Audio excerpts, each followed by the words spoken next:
로마서 3장 23절 한 구절만 보겠습니다. 하나님의 품성에 대한 오해로 어두워진 이 땅에 치료하는 의의 광선, 하나님의 영광의 의를 드러내기 위해서 이 땅에 오신 임마누엘을 우리가 함께 보고 있습니다. 로마서 3장 23절을 보면 모든 사람이 죄를 지어서 하나님의 영광에 이르지 못하더니,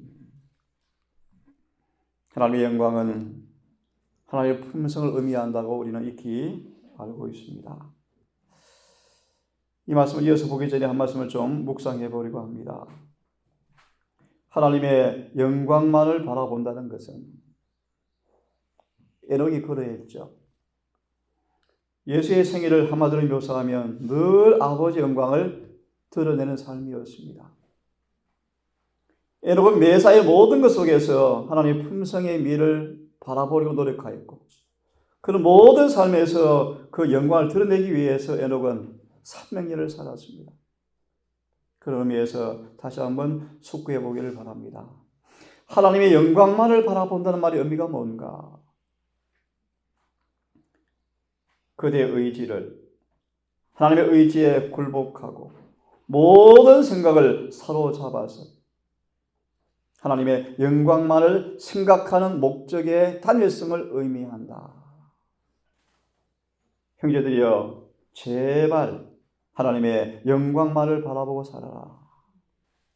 그리하려면 은혜를 날마다 얻고 성경 연구와 진지한 기도를 통하여 그에게 주어진 의무를 충분히 인식하고 충실하게 그것을 수행하라. 지극히 적은 일을 할 때에라도 그분의 영광만을 염두에 두어라. 이것이 그분의 품성인가?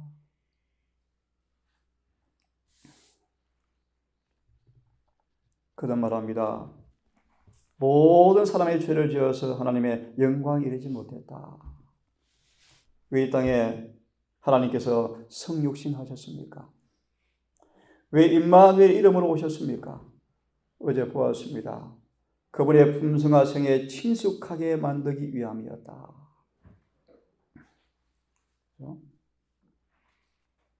우리 성경 한 구절을 더 좀 보겠습니다.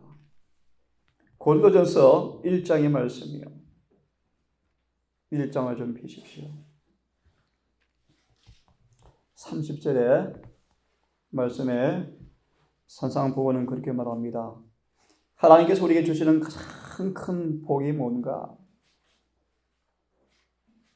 하나님 당신 자신을 우리에게 주신다는 것입니다. 아버지께로부터 받은 예수 안에 있는 모든 충만한 신성의 것을 우리에게 주는 것이 하나님의 영광이라고 말씀하셨어요. 다시 말합니다. 이 땅에 성육신으로 오신 주님 안에 아버지 영광이 충만하셨습니다. 그분의 모든 삶은 아버지의 품성의 미를 반사하는 삶이었습니다. 사소한 것 하나까지라도 그분은 놓치지 않고 아버지의 품성을 드러내는 삶이었습니다. 그 까닭은 그 안에 있는 그 품성의 미를 우리에게 뭐 하려고요? 나누어 주시려고 이 땅에 오셨습니다. 그런 의미에서 고전 1장 30절을 좀 보려고 합니다. 너희는 하나님에게서 나서, 그렇죠? 하나님에게서 나서 그리고 예수님 안에 있고, 예수님은 아버지께로부터 나서 늘 아버지 안에 있었죠. 그죠? 예수께서 성령으로 잉태하신 것처럼 우리가 성령으로 새롭게 거듭날 때 성경은 말합니다. 하나님에게서 난다. 그래서 우리 히브리 2장 11절은 말하기를 다 하나에서 난지라 예수님과 우리를 형제라 부르기를 부끄러워하지 아니하시겠다. 놀라운 얘기. 예수님은 이때 인간의 인성을 잊기 위해서 성령으로 잉태하셔서 태어나신 것처럼 우리가 다시 땅에서 육으로 태어났지만 성령으로 태어날 때 성경은 말하기를 예수님 안에 있다라고 말합니다. 그리하면 예수님은 우리의 안에 있는 예수님은 우리에게 지혜와 의와 거룩함과 구속이 되신다. 그래서 산상보원의 55페이지 말씀 기억하시죠. 18페이지 말씀 기억하시죠. 우리는 예수를 영접함으로 하나님의 품성을 받는 것이다. 이것이 영생이다. 그런 의미에서 여러분, 복음이 뭔가 짤막하게 하나 소개하고 성경 말씀을 정리를 좀 합시다. 데살로니가 후서 2장을 펴시면 13절, 14절을 좀 보기를 바랍니다. 사로 2장 13절, 14절을 보기를 바랍니다. 킹 제임스 성경으로 읽어드립니다. 그러나 주께 사랑받는 형제들아, 우리가 너희로 인하여 항상 하나님께 감사드려야 하나니 이는 하나님께서 처음부터 너희를 택하사 성령의 거룩히 구별하심과 진리를 믿는 것을 통하여 구원에 이르게 하셨기 때문이다. 살후 2장 13절을 봅니다. 하나님께 항상 감사드리는 것은, 우리를 택하신 것은 성령의 거룩히 구별하심과 성령의 거룩하게 하심으로 순종함과 진리를 믿는 것을 통해서 구원에 이르게 하셨기 때문이라. 11절 14절을 잘 보세요. 이를 위하여 우리의 구원을 위하여 그렇게 구별하셔서 진리를 믿음으로 우리를 구원에 이르게 하기 위해서, 이를 위해서 우리를 복음으로 초청하셨다. 복음을 우리에게 초청하셨다. 우리의 구원을 위해서 복음으로 우리를 부르셨다. 그래서 복음을 통해서 우리 주 예수 그리스도의 영광을 얻게 하셨느니라. 이 말씀을 통해서 여러분, 구원과 복음과 영광 어떤 관계입니까? 보세요. 우리가 예수를 통하여 뭘 얻는 것입니까? 영광, 그의 풍성을 얻게 되어지면 뭘 받습니까? 구원이다. 그래서 여러 번 얘기했습니다. 우리 속에 예수를 통하여 그분의 풍성을 소유할 때 그것이 뭐다? 영생이다 라고 말씀하시는 것입니다. 이 땅에 예수께서는 우리에게 영생을 주러 오셨습니다. 그러기 위해서 땅에 어제 보았습니다. 우리와 함께 계시는 하나님은 우리를 죄를 치료하시는 분이시다. 우리를 죄에서 구원하시고 다시는 죄를 짓지 않게 하는 분이시다. 순종의 모범을 보이시고 순종할 능력을 주시는 분이시다. 우리에게 죄에서 구원하는 보증이 되시고 하늘의 법칙, 율법을 순종할 수 있는 능력이 되시는 분이 임마누엘이시다. 그래서 우리 그렇게 보았습니다. 특별히 어제 우리 그 말씀을 보았습니다. 온 하늘의 부의 주인공이신 그분께서 왜 이 땅에 가장 가난한 자로 오셨는가? 부와 명예와 귀와 어떤 것도 인간이 바라보기에 흠모하는 것이 없는 그런 가난한 분으로 오셨는가? 우리를 부유하게 하기 위함이었다. 그렇게 말씀하시면서 이렇게 이야기합니다. 우리가 받아야 할 대우를 받기 위하여 아무 상관없는 그분께서 이 땅에 오셔서 우리가 받는 대우를 받으셨다. 그래서 요한복음 1장 1절 3절 14절 주석을 보십시오. 금방지다. 어떻게 인간이 예수님 앞에서 자아를 내세우는가? 금방지다. 저도 어제 다시 한번 더 큰 결심을 합니다. 어떤 순간도 주님을 바라보고 자아를 죽여야 되겠다. 수치, 무한한 능력, 훈력, 무시, 끊임없이 온다 할지라도 관계하지 말자. 그런 결심을 다시 한번 더 하면서 기도하려고 결심하였습니다. 채찍의 마종으로 우리가 나음을 입었도다. 어제 공부했죠. 문둥병, 죄의 문둥병. 이사야 1장의 말씀 보시면 머리부터 발끝까지 터지고 상처밖에 없는 그런 흔적. 문둥병 환자 고름 나오는 거 보았습니까? 고름. 정말 흉하죠. 그럼 우리 더러운 죄의 문둥병 때문에 그분이 대신 맞으심으로 우리가 나음을 입게 하기 위해서 이 땅에 오셨습니다. 나가서 그렇게 말합니다. 그분은 우리를 주신 것은, 임마누엘 오신 것은 죄를 담당할 뿐 아니라 속죄의 제물로 죽게 하시기 위함이었다. 타락한 인류에게 하나님께서는 아들을 다 내어주셨다. 그래서 어제 우리 기억합니까? 하나님을 아는 지식이 뭔가? 예수님의 말투, 그의 표정, 그의 습관, 그의 취미를 아는 것이다. 여러분, 아침에 다시 한번 생각해 보았습니다. 우리의 잠시라도 믿음의 꽃피를 놓치면요, 영생이 느슨해져 버려요. 우리 지금 종말에 가까이 가고 있습니다. 그죠? 더 임박해 가고 있어요. 제가 어제는 불법의 비밀을 정리했는데요. 불법의 비밀을 폭로할 수 없을 때가 와요. 폭로하면 잡혀갈 때가 옵니다. 때가 다 되어가요. 재림의 심각보다 늦어지고 열처녀처럼 신랑이 드디어 오므로 졸며 잘 수밖에 없는 그런 사하일지 모르지만 여러분 영성을 놓쳐버리면요 또 식어지고 또 졸아요. 열심을 내셔야 돼요. 시대의 소망 26페이지를 좀 펴시길 바랍니다. 참 놀라운 말씀이 25페이지 끝날 무렵이네요. 25페이지 끝날 무렵에 하나님께서는 당신의 변치 않은 화평의 경륜, 다른 말로 구속의 경륜 같은 말입니다. 화평의 경륜을 스가랴 6장 13절의 말씀이요. 우리에게 보증하시기 위해서 독생자를 주셨다.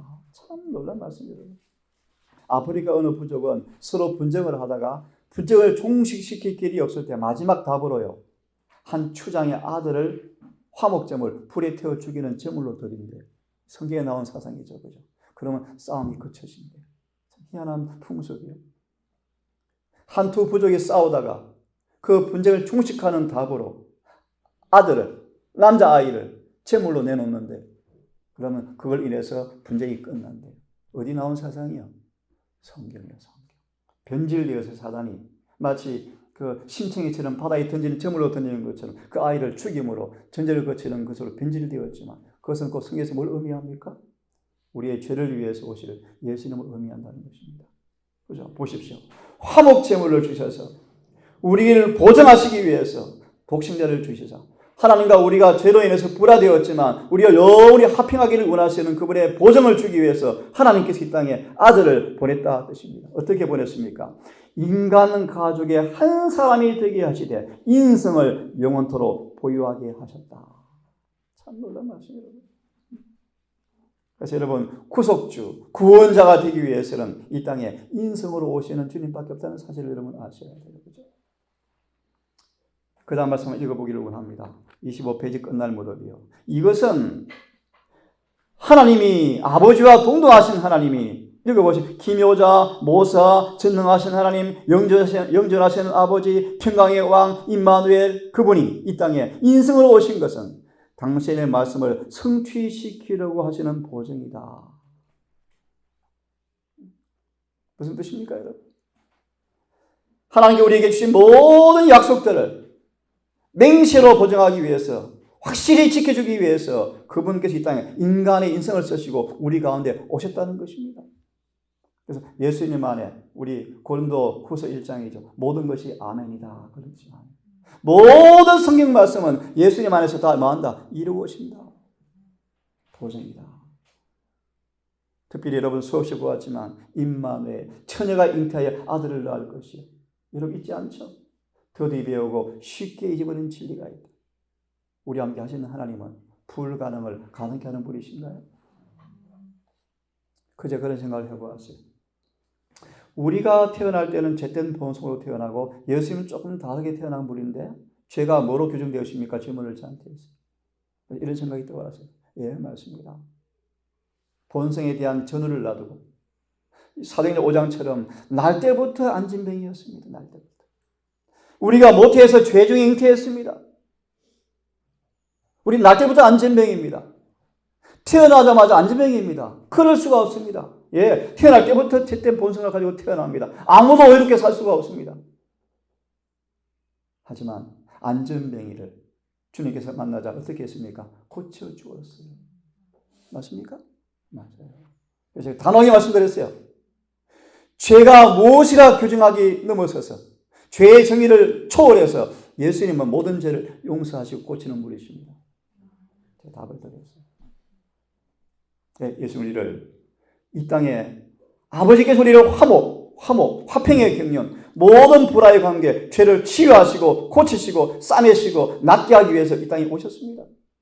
그 모든 약속이 우리를 보증하기 위해서 이 땅에 처녀가 잉태하여 아들을 이 땅에 오셨다는 것입니다. 역사를 보시면 36장에 그런 말씀이 있어요. 산헤립의 군대가 완전히 에워쌌습니다. 개미떼처럼 에워쌌습니다. 100만 명의 군대가 에워쌌습니다. 전에도 경험이 없는 유다인들이 사시나무를 떨듯이 막 발발 떨어요. 그래서 하나님께서 이렇게 약속하십니다. 저희와 함께 하는 그 신보다 내가 크니 두려워 말라. 그들은 나무 꼬챙이에 불과하다. 평안하라, 안전하라. 우리 함께 하신 하나님께서는 크신 분이시니 너는 두려워 말라. 여러분, 임마누엘을 경험한다는 것은 사실은 전부를 의미합니다. 우리 속에 주님께서 계시는 이 복된 하루가 되기를 간절히 바랍니다. 내 속에 그분이 내자함으로 이제 이루어질 말씀. 아버지께서 예수 안에 이루신 모든 맹세가 이루어지는 실천적 말씀을 먹는 경험, 먹고 사는 경험, 예수와 동화되어지는 경험, 예수의 살과 피를 날마다 먹고 마시는 경험. 그래서 우리의 품성이 실질적으로 예수를 닮는 경험이 있기를 간절히 바랍니다. 읽습니다. 이는 한 아이가 우리에게 낳고 한 아들을 주신 바 되었는데 그 어깨에는 정사를 메었다. 모든 우주 만물이 예수님 말씀 앞에 아멘 굴복하는 존재 아니었습니까? 그런 분이 이 땅에 오셔서 보세요 여러분, 끼니 하나 해결하기 위해서 노동을 해야 하는 신부들을 왜 오셨습니까? 죽는 것보다 고통스러운 식욕 앞에 보리떡과 물고기로 2만 명을 먹이는 그 창조주께서 인성으로 오신 배고픔을 해결하기 위해서 그런 매일 막노동을 왜 하셔야 됐습니까? 이것은 우리에게 전부를 의미합니다. 가난과 겸비, 그래서 걷기와 인내의 순종의 삶을 통하여 우리에게 순종의 모범을 주심으로 우리를 다시 그분의 품성을 얻게 하기 위해서 그렇게 오셔서 사셨습니다. 수염을 뽑고 침을 뱉음 당하고 뺨을 맞음 당하고 머리를 침을 당하고 옷을 박아 벗겨서 조롱하는 그 앞에 예수님은 한마디의 복수의 감정도 없이 인내로 순종으로 죽기까지 복종하심으로 참으셨습니다. 왜 그렇습니까? 우리에게 너희는 하나님의 나라와 그분의 인내에 동참하기를 원하노라. 다시 말합니다. 그분의 품성을 돌려주시려고요. 그럼 여러분, 그분의 영광을 이해하지 못하고 경험하지 못하는 우리는 다 놓쳐버려요. 믿음으로 늘 우리 앞에 하나님의 품성의 미를 확실히 두지 아니하면 그분의 사업을 열심히 한다고 하면서도 쏟게 될 것입니다. 우리는 늘 에녹처럼 그분의 품성을 깊이 명상하고 바라보셔야 돼요. 그다 반복합니다. 예수의 모든 생에 나타난 행적들을 낱낱이 깊이 묵상하고 바라보셔야 돼요.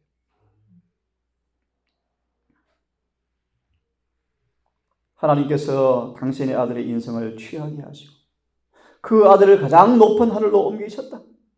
이 의미는 또 무엇입니까? 우리를 그렇게 높이시는 것입니다. 그렇죠?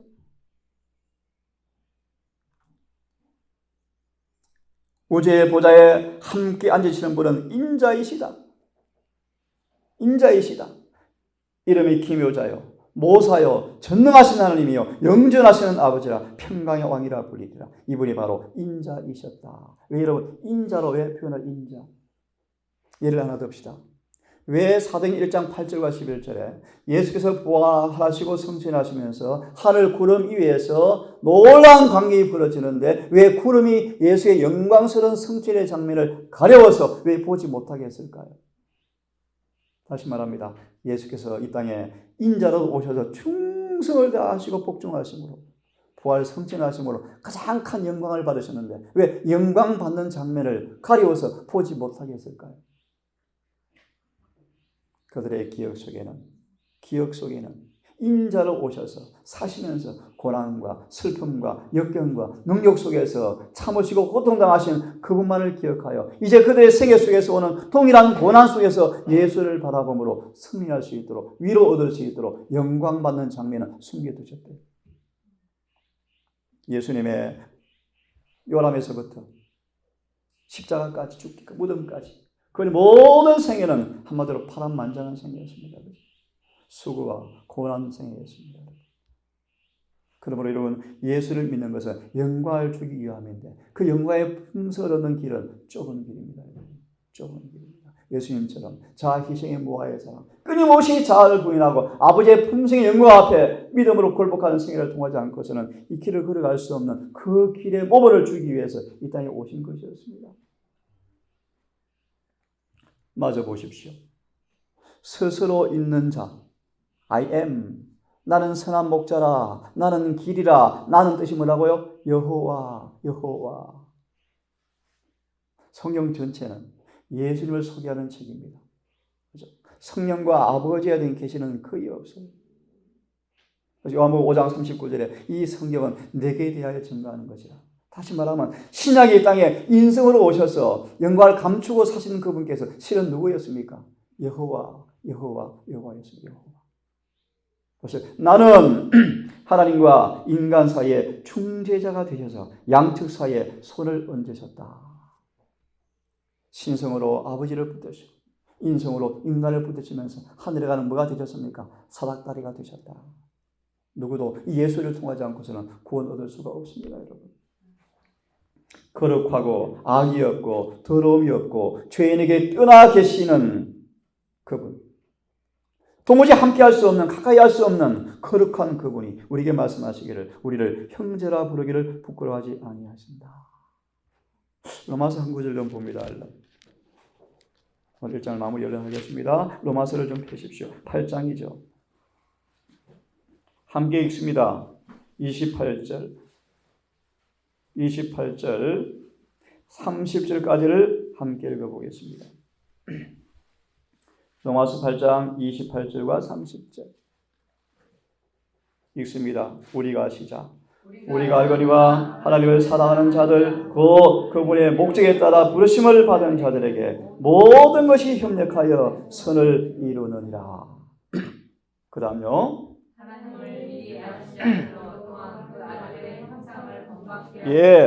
미리 하신 자들을 예정하사 뭘 예정했는가? 자신의 아들의 형상을 본받게 하려고. 제 성경은요, 자신의 아들의 형상과 같은 모습이 되게 하시려고. 그 다음요. 이는 많은 형제 중에서 아들이 되게 하려. 조금 전 보았습니다. 우리를 형제라 부르기를 부끄러워하지 아니하신다. 이 표현, 예수님을 장자로 표현했죠. 장자. 이스라엘 백성을 성경은요, 장자로 표현하죠. 14만 4천을 장자로 표현해요. 장자. 큰 아들로 표현해요. 먼저 나신 자로 표현해요. 먼저 익은 곡식으로 표현해요.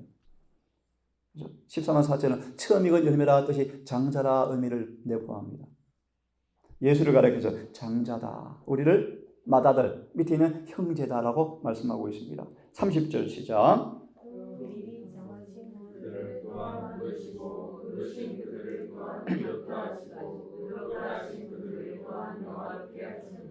그런 이 일에 대해서 우리가 무슨 말을 하리요? 하나님께서 우리를 위하시면 누가 우리를 대적하리요? 이런 거룩함에 참여하기 위해서 우리를 부르신 그분께서 읽어보시면 사단이 가만 안 두죠. 죽기까지 달라들겠죠. 에베소 6장 12절 잊지 마셨죠? 우리의 싸움은 혈과 육이 아니요 기억하시죠? 싸움을 걸어올 터인데 염려하지 말라. 하나님께 우리를 위하시면 누가 우리를 대적하겠는가? 이해안 폈습니까? 마지막 구절 보실래요? 39절이죠. 함께 읽습니다. 시작.